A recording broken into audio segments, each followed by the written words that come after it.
საგიჟეთ ხდება უკვე მალე რა ვიცი ყვავილებში AI ჩააშენებენ მე მგონი.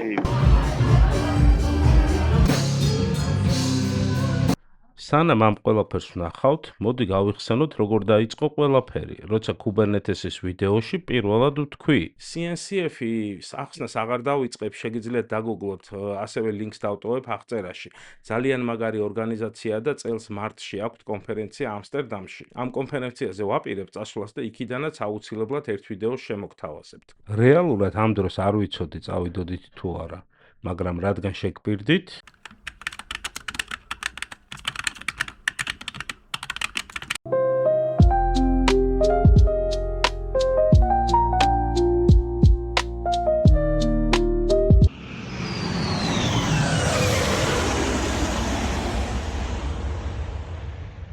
მოგესალმებით მეგობრებო, როგორც Kubernetes ვიდეოში დაგკვირდით, დღეს ვიმყოფები ამსტერდამში CNCF-ის კონფერენციაზე და მინდა დეტალურად განახოთ რა ხდება ტექნიკურ კონფერენციებზე, როგორ არის მოწყობილი.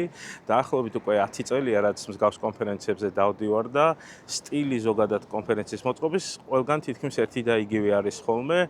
რაღაც პირველი უნდა აიღო ბეიჯი, მერე არის მთავარი სტეიჯი, სადაც არის სპონსორების სტენდები, სხვადასხვა სტარტაპები წარმოდგენილი, სადაც გვაჩვენებენ თავიანთ ახალ პროდუქტებს და ასევე იმ გამოცდილებას გაგვიზიარებენ, რაც დააგროვეს. ეს ძალიან საინტერესოა, რა თქმა უნდა, არიან ძალიან საინტერესო ადამიანები, რო კომუნიკაციაში შეხვიდე და რაღაც ისეთი საიტები წამოიღო, რაც უბრალოდ ოფისიდან ან რაღაცა ოთახიდან არ ჩანს. ასევე დღეს აქ მე მარტო არ ვიმყოფები, ვარ წამოსული ჩემი დეპარტამენტის განყოფილების ხელმძღვანელებთან ერთად, როგორც იცით, მე კრედობანკში ვმუშაობ და სწორედ კრედობანკმა გამოგვიშვა აქ, რისთვისაც დიდი მადლობა მას და ვიდეოში აუცილებლად გაგაცნობთ ნანას, არკადის და მიშოს და ასევე 4 დღე უნდა ვიყოთ აქ და ბოლო დღეს შევაჯამებთ ყველა ერთად, რა მოგვეწონა, რა იყო სიახლეები, ასევე შევადარებთ სხვა კონფერენციებს, რომელზეც შარშან წინ ვიყავით. და ვფიქრობ, რომ საინტერესო იქნება იმ ადამიანებისთვის, ვისაც უნდა დაესწროს მსგავს კონფერენციებს. IAP ნამდვილად არ არის, მაგრამ მე ვფიქრობ, რომ ღირს ძალიან საინტერესო გამოცდილებაა. და თუ ჩემი ვიდეოდან თქვენ ამ გამოცდილებას რა ოდნავ მაინც მიიღებთ, ძალიან გამიხარდება. მოკლედ ახლა წავიდეთ, ავიღოთ ბეიჯი, აქ ყველაფერი ბეიჯით ხდება, პირველი უნდა ავიღოთ ბეიჯი და მერე უკვე შევალთ და დავათვალიერებთ რა ხდება კონფერენციაზე ზოგადად, რა თემები იქნება დღეს წარმოდგენილი, როგორც გითხარით, 4 დღე ვართ აქ და ყველაფერს საინტერესოს მაქსიმალურად შევეცდები, რომ ჩავსვა ვიდეოში. ხა დიდი კადრები თვითონ სესიებიდან ვერ იქნება, იმიტომ რომ YouTube-ი დამიბლოკავს, მაგრამ ვფიქრობ ძალიან ისეთი საიტებს ჩავსვავ, რაც ყველაზე მეტად მომეწონება და რაც ყველაზე საინტერესო ჩავთვლი. წავედით ახლა და ვნახოთ რა იქნება.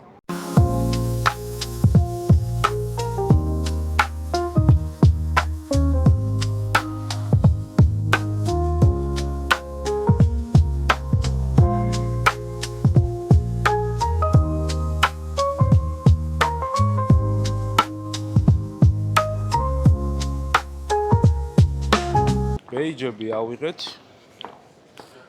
არკადი, აიღებ? რა თქმა უნდა. და ახლა უკვე მივდივართ უშუალოდ თავარი სტეიჯისკენ, სადაც იქნება ალბათ სპონსორების სტენდები. და ვნახოთ.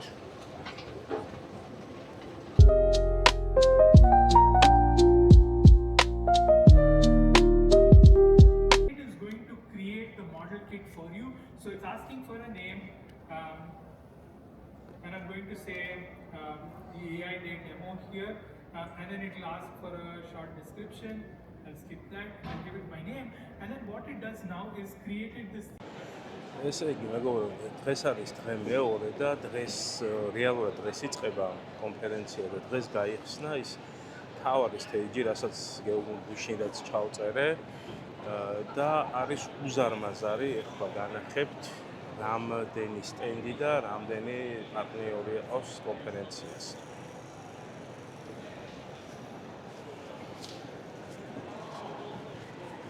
ესე იგი, ახლა იწყება, ადრეა ძალიან, დილის 9 საათი არის და აუცილებლად ახლა მივა ყველა სტენდთან, ნახავ რა პროდუქტები არის გასაკეთებს ეს ხალხი და მოკლედ მე საინტერესო რაც იქნება ყველაფერს მოგიყვებით. მოკლედ საიდან დავიწყო არ ვიცი ძალიან ბევრი სპონსორი ყავს კონფერენციას და ძალიან ბევრი პროდუქტი არის სანახავი მოკლედ. ნახეთ რა ხდება. ყველა ცნობილი დიდი კომპანია წარმოდგენილი, რასაც ვუყურებ, არ არის დარჩენილი ტექნოლოგიური გიგანტი აქ ხო არ იყოს წარმოდგენილი და ძალიან საინტერესოა ახლა დავიწყებ უკვე სტენდებთან მისვლას, ხალხის გაცნობას. ეხლა დავესაუბრე ძალიან საინტერესო ადამიანებს კომპანიიდან და აქვთ ესეთი ძალიან საინტერესო პროდუქტი. მოკლედ Open Telemetry-ზე დაფუძნებული სისტემა არის, რომელიც სისტემას აკვირდება და არის AI-ზე დაფუძნებული და როგორც ამიხსნეს და ჯერ არ ვარ დარწმუნებული, უნდა ბერე დავსერჩო და ნახო რეალურად რა შეუძლია, მაგრამ როგორც მითხრეს out of box შეგიძლია მეტრიკებიო შენ თვითონ დააკონფიგურირო და უკვე ამის მერე თლიან სისტემაზე ნოტიფიკაციები მოგდის, ასევე სისტემას აკვირდება და თუ მაგალითად რომელიმე სერვისი წავიდა ან შენელდა ან რაღაც ესეთი დაემართა, აკეთებს ერთგვარ პრედიქცს, ანუ წინასწარმეტყველებას ოღონდ. ეხლა ამას რეალურად ბევრი სისტემა აკეთებს და ინატრეისიც მათ შორის და ბევრი ცნობილი სისტემა, მაგრამ ესენი იძახიან, რომ ან ჩვენ ნოტიფიკაციები არისო რეალური, თუ მართლა შენელებისკენ მიდის სერვისი ან რაღაცა ემართებაო, მარტო მაგ შემთხვევაში ვაგზავნებთ ნოტიფიკაციასო და ძალიან საინტერესოა 100% არ მჯერა, უნდა რომ ჩავალ დავსერჩო და წავეთამაშო, ნახო მართლა შეუძლიათ თუ არა, მართლა გითხრათ ვერ ხვდები როგორ აკეთებენ მაგას. მაგრამ ნახოთ რა იქნება. მოკლედ საინტერესო პროდუქტია ნამდვილად. სხვა შორის Open Telemetry-ზე იქითაც არის Dash-ზე ძალიან დიდი სტენდი აქვს და ხალხია დახვეული. იმათაც დაახლოებით ეგ აქვს. ტრენდში ეგ არის, რომ Observability არის დამატებული, ანუ AI-ია დამატებული და ამტკიცე მე რომ AI-თო ბევრად მარტივად აკვირდების სისტემას. მოკლედ ვაგრძელებთ და ვნახოთ რა იქნება.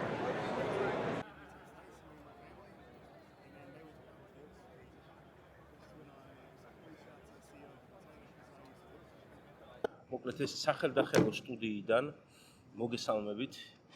დღეს არის ბოლოს წინა დღე და უკვე შეგვიძლია, ასე ვთქვათ, შეჯამება გავაკეთოთ. პრინციპში რაც სანახავი იყო და რაც გასაკეთებელი იყო გავაკეთეთ. ხვალ შედარებით მოკლე დღე არის და მოდი ახლა შევაჯამოთ რა ვნახეთ, როგორ მოვხვდით აქ. პირველ რიგში კიდევ ერთხელ ვახსენოთ, რომ აქ ისიც უთხრათ ხალხს, ვინც არ იცის, რომ ჩვენ ყველანი ვმუშაობთ კრედო ბანკში. კრედო ბანკმა გამოგვიშვა ამ კონფერენციაზე, ყოველ წელს დავდივართ ხოლმე მსგავს კონფერენციებზე და მოდი ახლა შევაჯამოთ რა ვნახეთ, რა მოგვეწონა. პირველი დავიწყებ მე, რომ სამყარო მეგორი გაგიჟდა და ყველაფერში AI არის ჩასმული, მაგრამ ტრენდი რაც დავინახე უფრო იყო ხო ეს Observability არის და AI ჩასმული ამ ტელემეტრიასთან მიმართებაში. ყველგან AI აგენტები. ყველგან AI არის. ასევე ახლა მე მინდა გაგაცნოთ ჩემი დეპარტამენტის განყოფილებების ხელმძღვანელები, ნანა გვათუა, core სისტემების განყოფილების ხელმძღვანელი, ნანას აქვს 20 წლიანი გამოცდილება პროგრამირებაში და ბოლო 5 წელია უკვე არის მენეჯმენტში. მიხეილ ამონაშვილი, მიშო არის 10 წლის გამოცდილებით დეველოპერი და ბოლო 3 წელია ის მენეჯმენტში. ბატონი არკადი ზურაბიანი, რომელიც არის digital development-ის ხელმძღვანელი, 22 წლიანი გამოცდილება development-ში და მენეჯმენტში აკო 10 წელი. ხო, გამოცდილებას არ უჩივით. არ უჩივით. ამ კონფერენციებზეც უკვე დიდი ხანია დავდივართ, არ არის ეს პირველი კონფერენცია, მაგრამ მინდა ვთქვა, რომ მეგონა რომ NDC Oslo იყო დიდი კონფერენცია, თურმე რა ვიცი, ეს არის რაღაცა, არ ვიცი, ამხელა ქალაქი არის, პავილიონი, კი არა, ქალაქია ჩვეულებრივი. ერთი მიდან მეორეში ვერ გადადიხარ და სტენდების და სპონსორები ძალიან ბევრია.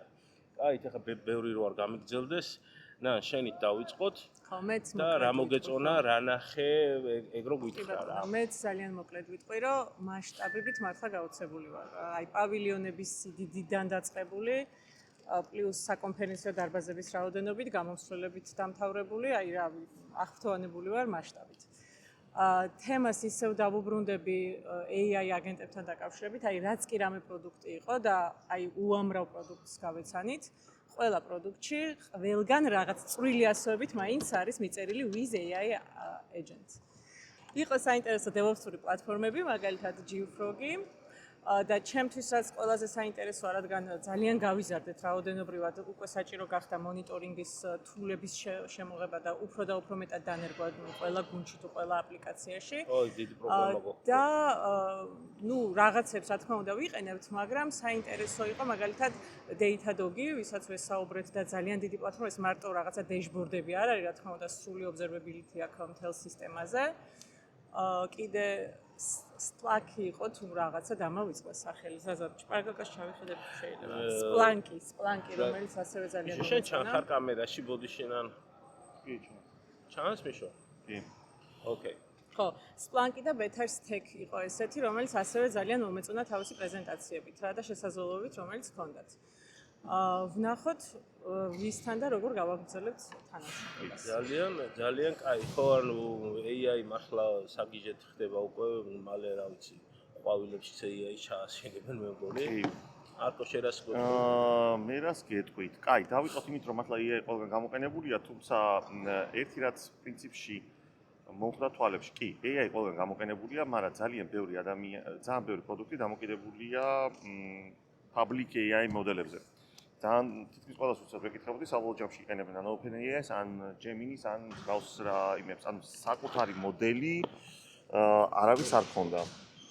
ამიტომაც ზოგჯერ დასმულ კითხვაზე რა შედეგს მოგცემს, ანუ საბოლოო მაგალითად სისტემა, რომელიც ამონიტორინგებს Kubernetes-ის კლასტერს, რომელიც იძლევა რაღაც რეკომენდაციებს. საბოლოო ჯამში ის საბოლოო რაღაც რეკომენდაციისთვის იყენებს LLM-ს. კითხვაზე რა შედეგს მოგცემს, როგორი ტიპის რეკომენდაცია შემოგცემს, ზოგ შემთხვევაში პირდაპირ პასუხი არ აქვს, იმიტომ რომ ბევრ რაღაცაზე დამოკიდებულები არიან გარე LLM-ებზე და თუნდაც რა ვიცი, ახალი ვერსიის გამოშვებამ შეიძლება რადიკალურად არ შეცვალოს მაგათი პროდუქტი, იმიტომ რომ რაღაცა ალგორითმები წინ უდგას ამ LLM-ს, მაგრამ შეიძლება რაღაცეები შეიცვალოს. ეს ცოტა ისეთია, ცოტა ყურადღებით ამას მივაქციოთ ყურადღება. კიდე თემა იყო ესეთი, ანუ ორი პროდუქტი იყო, რომელიც სამი, მოდი ისე ვიტყოდი. პირველი იყო პორტი. ეს ის არა ქვია სტარტაპი, რომლებიც თავაზობენ შემდეგ რაღაცას, შეგიძლია მათი სერვისი და გამოყენებით დაერთო რამოდენიმე სერვისი ერთმანეთს და ცვალო ინფორმაცია ერთმანეთში და გარდა ამისა, მხოლოდ როგორც ორკესტრატორის როლს კი არ შეასრულებს, არამედაც აგრეგატორის როლსაც შეასრულებს ეს სერვისი. ჩვენ მედაზაზა ვესაუბრეთ და მე მგონი ერთ-ერთი გამოყენებას ყველა საინტერესო რაც იყო შეგვიძლია გამოვიყენოთ ეს ჯერჯერობით დეველოპერებისთვის, მაგრამ იდეაში შეიძლება სხვა ადამიანებისთვისაც მეტრიკების დასათვალად, ანუ KPI-ის გამოსათვალად დეველოპერებისთვის. ეგ მართლა ძალიან მომეწონა, ძალიან კაი რაღაცა, მაგას ხოლით ჩავნიშნეთ და ანუ ეგ თუ მართლა ის არის, რაც გვითხრეს, დაჟე ვიტყოდი, რომ ეგ თუ 60% მაინც ის არის, რაც გვითხრეს, ძალიან მაგარი პროდუქტი არის, იმიტომ რომ დღესდღეობით ყველა დიდი პრობლემა ჩვენთან ხო ეგ არის რა, რამდენი დეველოპერი ყავს ხო ყველას ერთად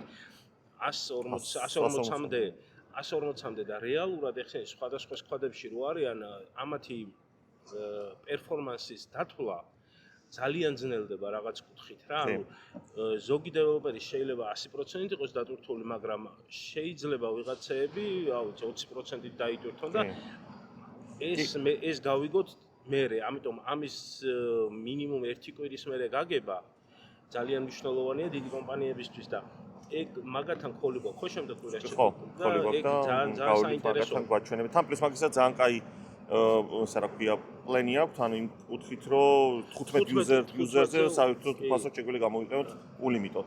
ეგ თუ გამოვა მე ვიდეო ჩავწეროთ მაგას. აუცილებლად. ეგ საინტერესოა. კიდე იყო რამოდენიმე ხელსაწყო, აი ხა ერთსაც რო ვესაუბრეთ. უმეტესად ამ AI-ს ხო როგორც აი ნანამ თქვა იყენებენ ისე რომ add-on-ად ედება უკვე გარსებულ სისტემებს, ამ SQL-ს Kubernetes-ის კლასტერს და ასე შემდეგ, ასე შემდეგ და ამ მონიტორინგს და ცდილობენ prediction-ი გააკეთონ იმისა, მომავალში რა დაგჭირდება. სიტყვაზე უკვე გზნობს ტენდენციას, რომ ჭირდება upgrade-ი ან ზოგ შემთხვევაში ერთმა სტენდზე გვანჩვენეს, რომ კონკრეტულ სისტემაზე ქონდათ გაშვებული ეს AI ხელსაწყო, რომელიც პირიქით ამბობდა, რომ downgrade-ია გასაკეთებელი, იმიტომ ტყუილად ხარჯავთ ფულს. იმიტომ რომ იყენებ ისეთ რესურსს, რომელიც არასოდეს არ გამოიყენებ. დაგვაინტერესა უფრო მონაცემთა ბაზების კუთხით, ხო, პრინციპში მაგრამ მაგათმაც აი ნანაბრაც თქვა დეტალებში ვერ შევიდა. დეტალებში ვერ შევიდა. ვერ შევიდა რა. თუმცა ჩვენ არ დაუბრუნდით, იმიტომ რომ ის ვინც ყიდდა უფრო სეილი იყო და ტექნიკური ტიპი დაკავებული იყო, მაგრამ მივალთ აუცილებლად კითხავთ კიდე დეტალებს და აუცილებლად მაგათაც კოლს ჩავაგდებთ. აი Splunk-ს ჰქონდა ძალიან საინტერესო დეშბორდი, აი ქვერები როგორ გენერირდება, სად არის პრობლემები, ხო და შესაბამისად რაღაცა ისინი. ჯირაზე შეიძლება ხო და ინტეგრირება როგორც. ის სპორტის აპორტერასო. კი, ყველაფერზე. და by default უკვე ყველა პოპულარული სისტემა აქვს და თუ რაღაცა შენი custom გინდა და ინტეგრირო, ღია API აქვს, სადაც შეიძლება ბეჭება ტესტროლო. ხო, რეპოზიტორის მონიტორინგით არ შემოიფარგლება, ხო? არა.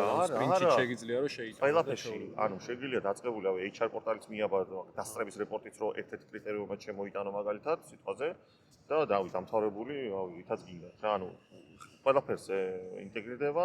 სიმართლე გითხრა, იქ რაც გვაჩვენეს დეშბორდები უპირატესად მოწყობილი იყო იმის, რომ თიმის პერფორმანსი გაგეზომო. სწორიც არის, თიმის პერფორმანსი უნდა გაზომო. მაგრამ არანაირ პრობლემას არ წარმოადგენს, რომ კონკრეტული პიროვნების პერსონაჟის გაზომო, რაც მე ვთვლი ძალიან სწორია, იმიტომ რომ ზოგი ჩვენი გადაწყვეტილება კონკრეტული პიროვნების მიმართ როგორც მენეჯერების არ ან ზოგჯერ შეიძლება იყოს, შეიძლება დაუშვათ შეცდომა და იყოს ის არ აქვს რაღაც სუბიექტური რა. ჩვენ გვჭირდება ზუსტი რაღაც გაზომვა, რომ ვიყოთ ობიექტურები. როცა მეტრიკების შედგენასაც შენით აკეთებ. შენ ადმე მეტრიკები. ორა მეტრიკები აქვს. დორა ჩადებული გვაქვს და თუ კასტომიზაცია გვინდა შეგვიძლია. custom მეტრიკები. მან ძალიან ხო custom ძალიან მნიშვნელოვანია თან მით უმეტეს ისეთი ბანკისთვის როგორც კრედო არის და ძალიან ჩვენი რაღაცები რო გვაქვს ბევრი ანუ მან ძალიან მნიშვნელოვანია რომ ჩვენ კასტომიზაცია გქონდეს მაგრამ დორაც ძალიან საკმარისი არის რა რაღაც ეტაპზე და თან ახლა მით უმეტეს ადამიანს თუ რაღაც ფიდბექს აძლევი და ეს არის უფრო ნეგატიური მან გჭირდება რიცხვებში გამოსახული რეპორტი, სადაც აუხსნა ადამიანს რიცხვები რა. ხო, რომ რაღაცა ის არ იყოს, რომ მე ესე ვფიქრობ და იმიტომ გაძლევ რაღაც ნეგატიურ ფიდბექს და ხო, ნახონდა რაღაც სისტემები, ზოგ სისტემებში არის ისა რა ქვია, დაგვიანება ინფორმაციის და ინფორმაცია ისახება დაგვიანებოთ. აქ ამათ ისე მოწყობილია, რომ live time-ში ხედავ ინფორმაციას, არა კვარტულად, არა თვიურ, ან live time-ში შეგენახო ინფორმაცია. ჩავართ რა შემდეგ ვიდა პირველი გავაკეთეთ ინტეგრაცია ჩვენთან უფასო ვერსიის, რომ მართლა შევხვდეთ, იმიტომ რომ ეხა ისიც ვთქვათ რა, რომ ბევრი დიდი გამოცდილება გვაქვს ესეთ კომპანიებთან ურთიერთობის, ბევრი გვიყიდია რომ ავიღოთ ის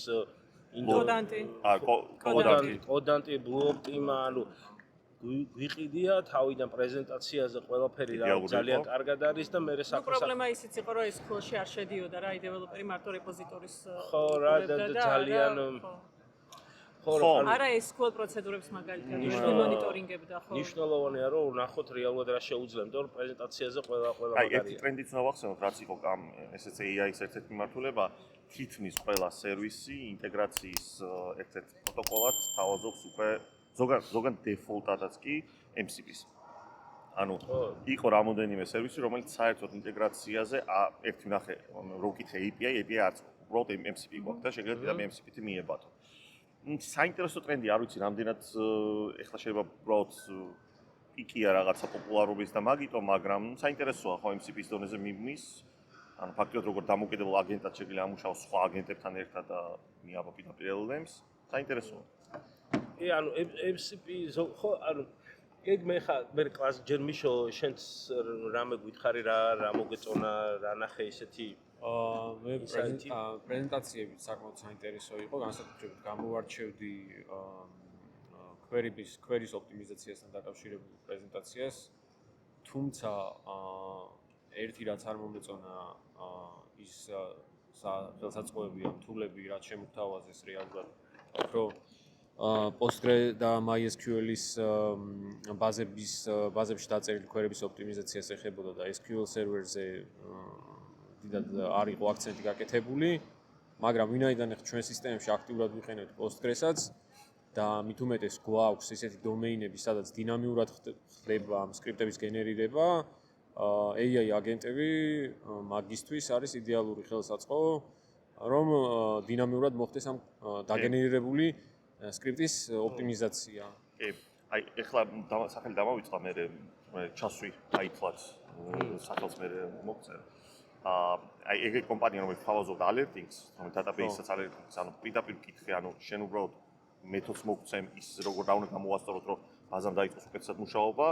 თქვენზე დამოკიდებული თუ ნებას მოგცემთ, შეგვიძლია ჩვენ თვითონ შევიტანოთ ცვლილება.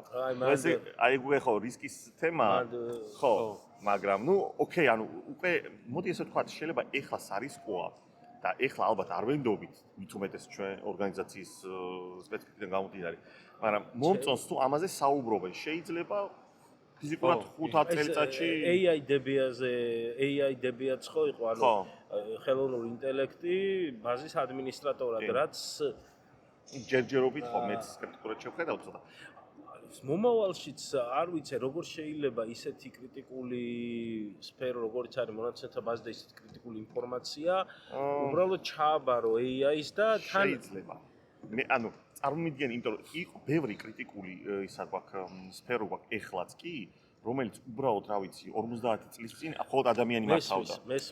რაღაცა კუთხით ეხლა უკვე ანუ არც კი ვფიქრობთ იმაზე რომ ეს ამას ადამიანი გააკეთებს, ამიტომაც რატომაც არა. რაღაცა კუთხით ეს შეიძლება რომ შეიძლება იცი როგორ მოდი ესე ვთქვათ, შეიძლება ის თულებიც მაგალითად მონაცემებაზან ისიც ისინიც ტრანსფორმიდნენ ისე რომ უფრო კარგად იყვნენ AI-სთან ამ პირობითად ერთი AI აგენტი რომელიც დაამონიტორინგებს ბაზას და ერთი AI აგენტი რომელიც ოპტიმიზაციაზე არის ეგეთი მაგალითად რომელიც ერთი მეორე სამოწმებს ორი ინდივიდუალური ან ორი იზოლირებული ერთმანეთისგან AI აგენტი გაწი ეგ სუზი და აი ესე რო ვთქვათ მაშინ რა ვიცი კლას გარეშე კითხვა ასე ვთქვათ ეს AI ისტერია რაც ხო ხედავთ ხა ფაქტი არის რომ დღესდღეობით თუ გინდა სტენდი და ხა ყველა მიჩით რომ აქ სტენდი არ დღეს IAP და ეს კომპანიები ძალიან ბევრ ფულს ხარჯავენ მარკეტინგზეც რომ და ყველაფერზე ეს თავის პროდუქტი წარმოადგინოს, მაგრამ ყველგან სადღაც უნდა იყოს AI მიწერილი.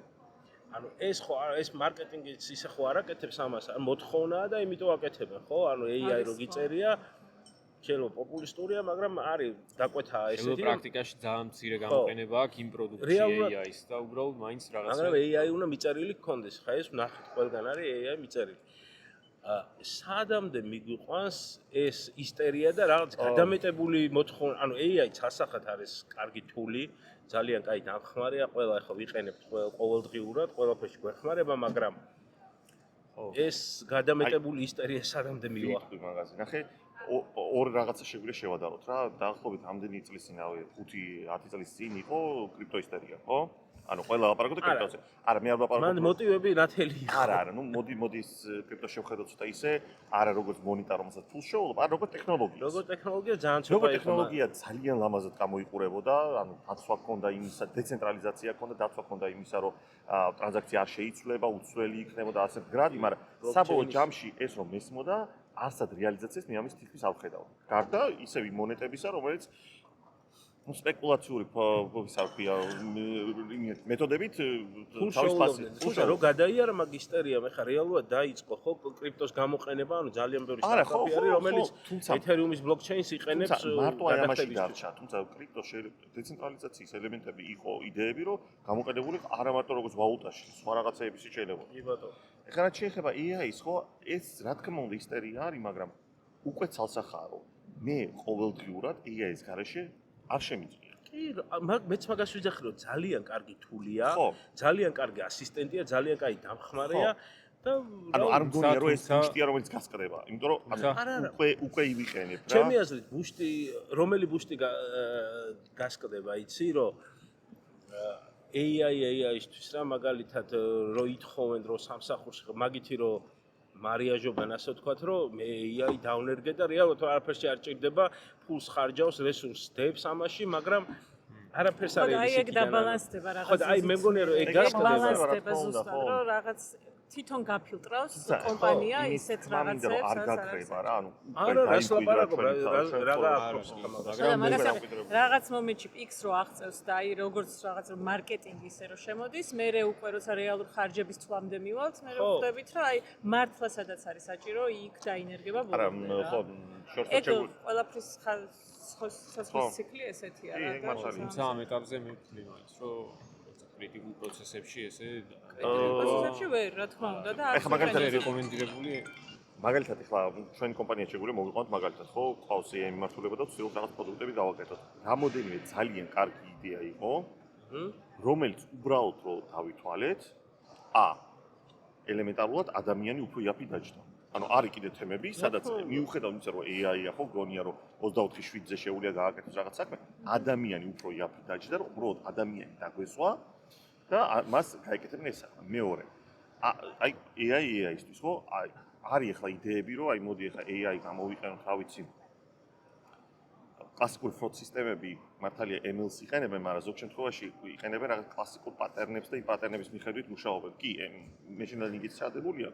ზოგიერთ კარგს, მაგრამ ზოგს არა.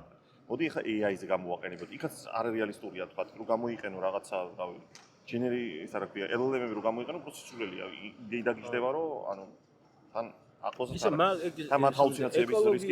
ეკოლოგიაზე მინდა იმიტომ LLM-ები იყენებენ იმდენ ელექტროენერგიას, ხო, რომ ერთი დიდი მოდელი დაახლოებით ერთ პატარა ქალაქის ენერგიას ხარჯავს. ზუსტად ეგეც არ არის.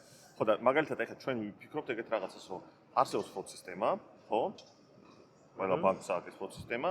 ფროდ სისტემა იმართება იმნაირად, რომ შენ ქმნი რულებს, ხო, თითებ რაღაცას ეწესებს, მაგრამ რულების შექმნისთვის, აი შეიძლება გაკეთდეს. აი წაღან დამიბლოკა მაგრულმა ბანკომატი რო გამოვიტანებ ზუსტად.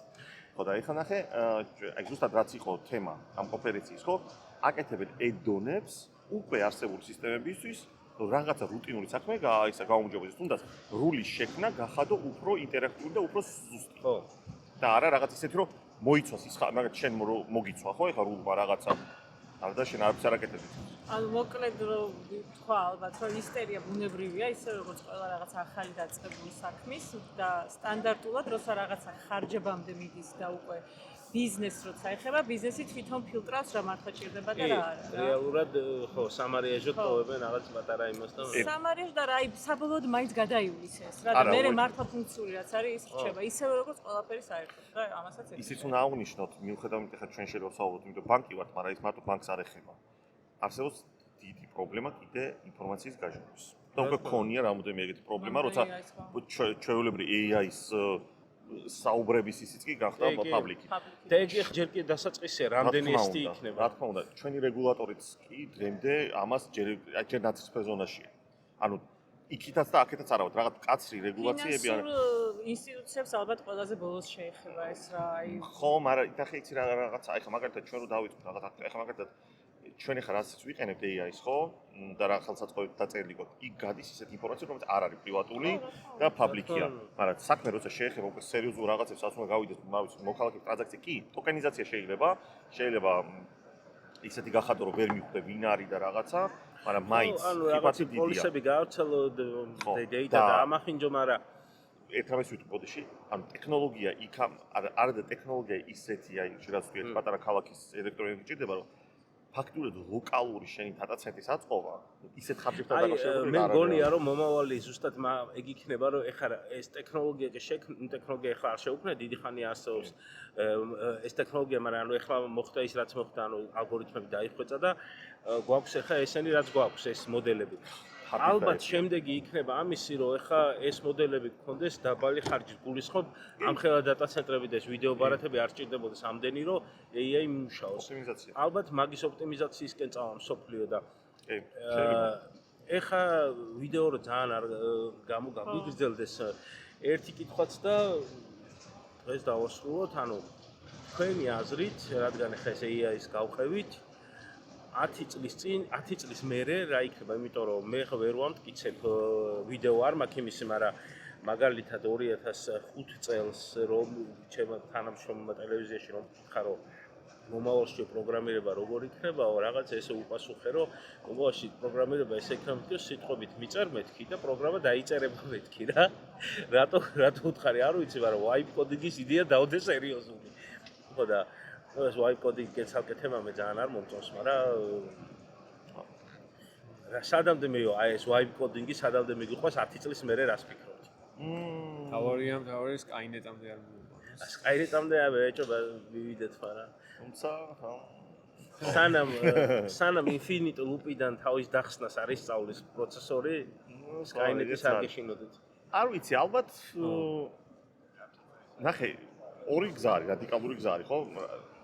ადამიანებს რომელსაც ნახე ბოლო რა 5 წელი, ну 10-იც მეტი. უფრო იქამდეც, მაგრამ ბოლო 10 წელი ძალიან დიდი ბუმი იყო. ზოგიერთი ადამიანი ჩვენ დეველოპერები ვიყავით რაღაც ელიტაც.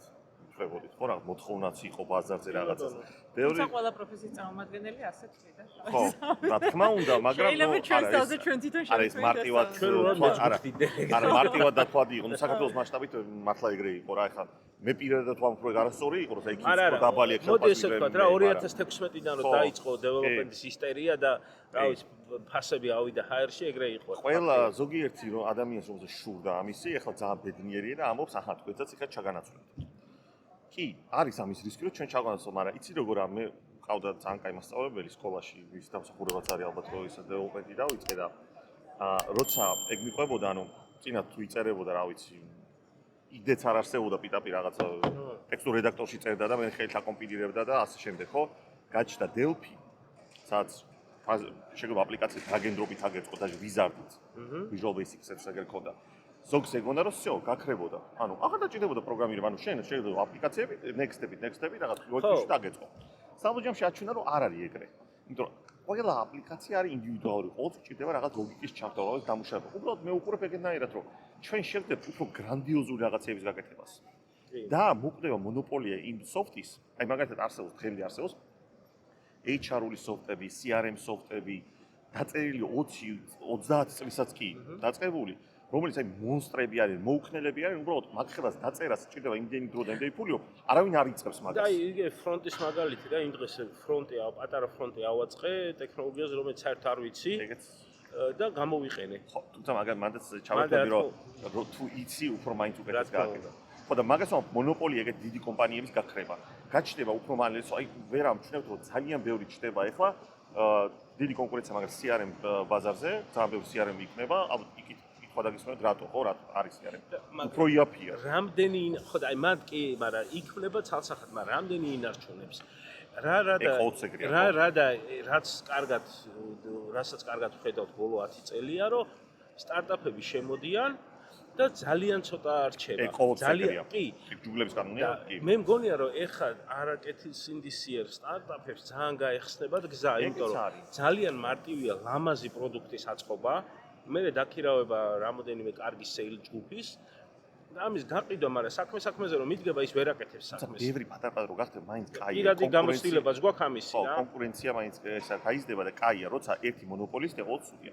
რაც შეიძლება მაგას ჩემი მარტივი ისტორია მოგიყვეთ, ჩემი მეგობარი ახლა მუშაობს ერთ ამერიკულ კომპანიასთან თანამშრომლობს და აი მან ზუსტად იგივე სიტუაცია, ანუ დაწერეს LLM-ის დახმარებით პროდუქტი, საკმაოდ სერიოზული, გაყიდეს, მიიღეს დაფინანსება და ეხლა დაიქირავეს დეველოპერები, რომ ის გადაწერონ. იმიტომ რომ პროსტა უბრალოდ არასოციალურიანი არ არის სოფტი რეალურ დატვირთვაზე. ძალიან კაი დემოა, მუშაობს იდეალურად. მაგრამ ხო, ანუ მე მაგას ვთქვი, ბევრი არის რა, ეხლა იგივე კოდანტი რო ავიღოთ რა, ჩვენ რაც ვიყიდეთ. ხო, ხედა კარგად. რეალურად ეგ არის რა, ანუ რაღაცა დაწერეს ტიპებმა, მოგყიდეს, ფაქტია რომ მოგყიდეს, ვაღიარეთ, ვიყიდეთ, დავიგო იმეთ თავი რაღაც კუთხით. ნუ დემო მშვენივრად მუშაობდა. ხო, დემო მუშაობდა, მაგრამ ალბათ უფრო ისეთი 10 წლის მერე რა პერსპექტივასაც ხედავთ, მრავალჯერ გათელილი ამოცანები, რაც უკვე დაშაბლონებული შეიძლება ქონდეს, ეგ ამოცანები შეიძლება ძალიან ბევრი და თორე ადამიანის აზროვნება ყოველთვის საჭირო იქნება ყველა ეპოქაში ჯერჯერობით. ნახო, მე მაინც მე არა ვარ წინააღმდეგი რომ AI ჩაერთოს მედიცინაში და ეგეთ რაღაცეებში და თუნდაც ადამიანის შუასაც მივახлоდეს. შეიძლება სიტყვაზე ვამბობ ხო? ძალიან ის ულტიმატური, მაგრამ შეიძლება მე დავკარგო სამსახური.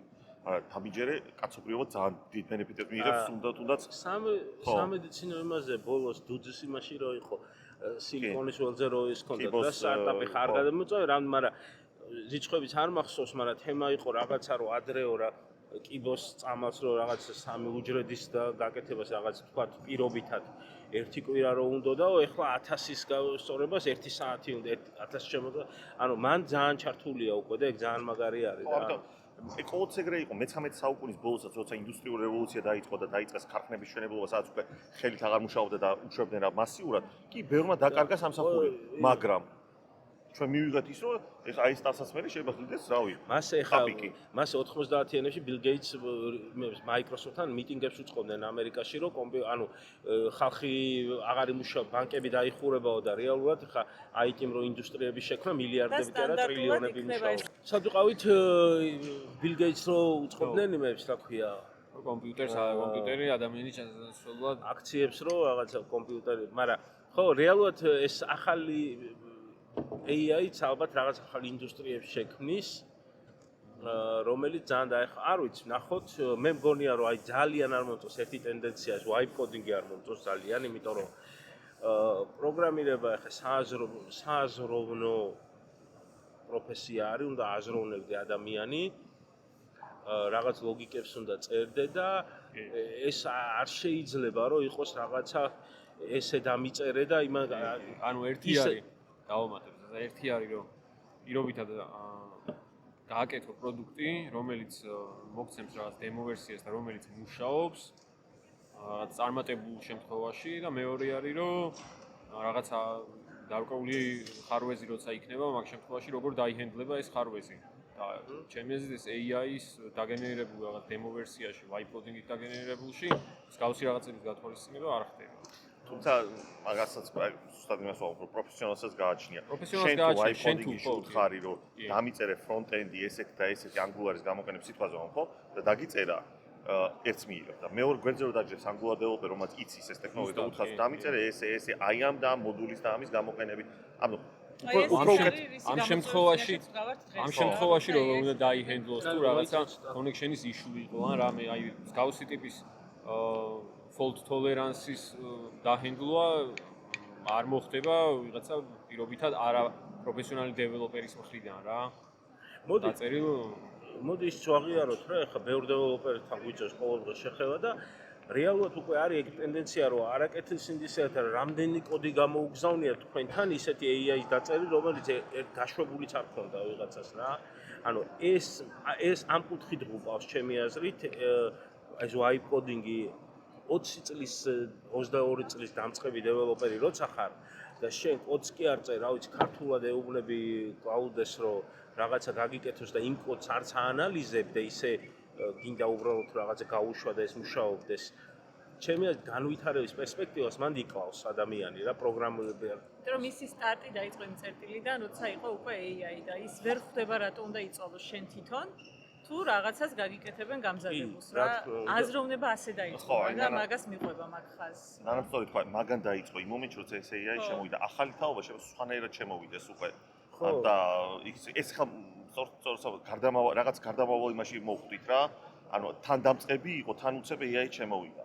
შეიძლება ახალი თაობა სხვანაირად მედავბერდი და რაღაცა. ისი მაინდსეტი ეგრეა მოწყობილი რა.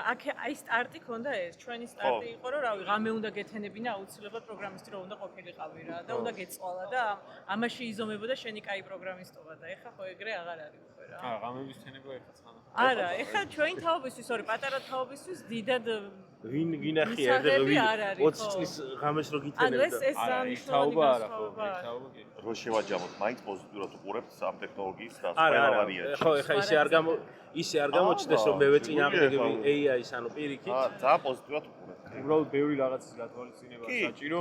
იმის გარდა რომ რეალურად რაღაცა შედეგი რომ მოგცა ეგ არ გულისხმობს იმას რომ ეს შედეგი 100%-ით იმუშავებს ყველანაირი რაღაცა შემთხვევის დადგომის მომენტში. ცოტა უნდა გადავეწყოთ რა, ცოტა მაინც უნდა შევცვალოთ და ბევრ რაღაცას სხვაზე ვიფიქროთ, კრიტიკულზე რას ვიფიქროთ, აქამდე შევა აფეთქოთ.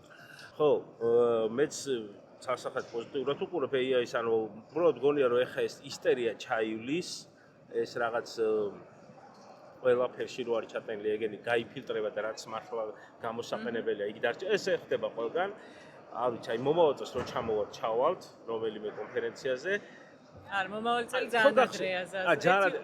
მაგალითად ეხა ხო AI ხო გახსოვს შარშანაც ეგრე იყო. შარშანაც ესე იყო, მაგრამ რო ავიღოთ 2020 ეხა პანდემია იყო, მაგრამ აი 18, 19, მე 22 სულ იყო მიკროსერვისები, ხო გახსოვს? როგორი მიკროსერვისი. ერთი სტენდი იყო მახსოვს პირველად ოსლოზე AI. არ არსებობდა რომ მიკროსერვისადმე არ ყოფილიყო რა. მე და ყველა გასაუბრებაზე რა გაინტერესებს მიკროსერვისი. და რაღაცა და ყველას უნდოდა რომ მიკროსერვისი ეხლა მართლა სადაც საჭირო მიკროსერვისებს რამეს კი არ უჩით, კაი რაღაცაა, მაგრამ სადაც საჭიროა, როგორც საჭიროა, ისე. და ეხა იმა გადაეხა AI არის. საინტერესოა მე რა იქნება, მაგრამ ფაქტია რომ კიდევ 3-4 წელი ესე იქნება რა. მაგრამ მაინც უნდა ვაღიაროთ AI-ც არის ეხლა და ყველგან კონტეინერიზაცია. ხო. კონტეინერიზაცია observability რა. observability, იმიტომ რომ საჭირო გახდა რა. კარგით მეგობრებო, ეხლა ძალიან გაგვეწელა რომ შევაჯამოთ, მოკლედ კარგი იყო კონფერენცია, იმედია ეს ფორმატიც მოგეწონებათ. მოგეწონებათ, მე კი ჩავწვეთ ხოლმე ჩვენ შუ ერთად ვართ. ჩვენ ლაპარაკი გვყავს. არკადის პრობლემა არა. არკადის მონოის ჩავუწეროთ. მონოლოგის ჩავწვეთ. არა, პოდკასტის რეჟიმი. მე ერთი ვიდეო რომელიმე ხა ხვალე რომ მორჩება არა ეხა ისე არ გამოდის საღამოობით მერწობით რომ მორჩება მე ერთი ვიდეო ქალაქიდანაც რაღაც პატარა ჩავწეროთ და მე მგონი კაი ვიდეო გამოვა. იმიტომ რომ არ ბუნებრივია ზაზე სადღაც იყო და არაფერს არ შვებოდა. რა თქმა უნდა. კარგით, ნახვამდის ეს იყო ჩვენი ამსტერდამული კონფერენციის შეჯამება პოდკასტი, იმედია მოგეწონებათ. ახლა კი ის რაც ყველა კონფერენციის მერე ხდება.